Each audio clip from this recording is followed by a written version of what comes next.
మరి మూడవ ప్రణాళిక ముసాయిదా ఏమిటి? మూడవ పంచవర్ష ప్రణాళికను 1961-66 సంవత్సరాల మధ్యకాలానికి అశోక్ మెహతా, పీతాంబరం సేత్ రచించిన దీర్ఘదర్శి ప్రణాళికా వ్యూహముతో రచించినారు.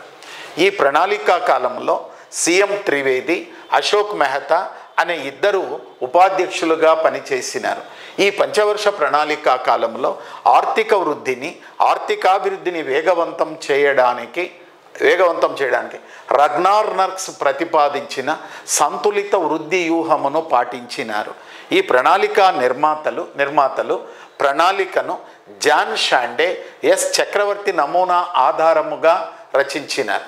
ఈ ప్రణాళిక ముసాయిదాని ప్రణాళికల యొక్క ఉమ్మడి ఆర్థిక సామాజిక లక్ష్యాల సాధనకు అనుగుణముగా మరి 1961 నాడు దేశము ముందున్నటువంటి ఆర్థిక సవాళ్లను బట్టి కొన్ని ప్రత్యేక లక్ష్యాలను నిర్ణయించినారు. ఈ ప్రణాళికా కాలంలో ప్రతి సంవత్సరం జాతీయ ఆదాయాన్ని 5.6% వృద్ధి చెందే విధముగా మౌలిక వసతులను నిర్మించాలని లక్ష్యముగా పెట్టుకున్నారు.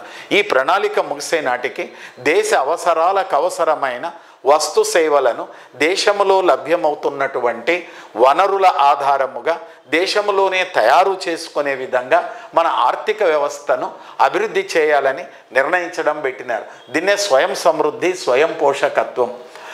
ఈ ప్రణాళికా కాలంలో ఆహార ధాన్యాల కోసం ఇతర దేశాలపై ఆధారపడటాన్ని తగ్గించుకొని దేశ అవసరాలకు అవసరమైన ఆహార ధాన్యాల ఉత్పత్తిని పెంచే విధంగా వ్యవసాయ రంగాన్ని అభివృద్ధి చేయాలని లక్ష్యముగా పెట్టుకున్నారు.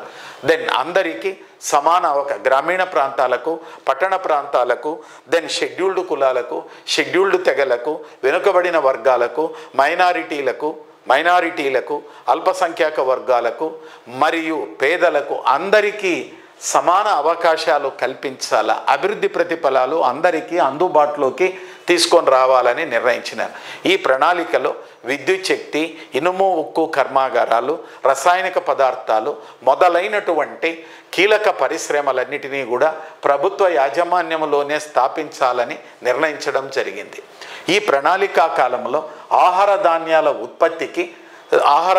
ఉత్పత్తిలో స్వయం సమృద్ధిని సాధించడానికి అధిక ప్రాధాన్యత ఇచ్చినారు. ఈ ప్రణాళిక లక్ష్యాలను సాధించాలి అంటే, ఈ ప్రణాళిక లక్ష్యాలు ప్రాధాన్యతలను సాధించాలంటే ప్రభుత్వ రంగంలోను ప్రైవేట్ రంగంలోను 11,600 కోట్ల రూపాయలు పెట్టుబడిగా పెట్టాలని నిర్ణయించినారు.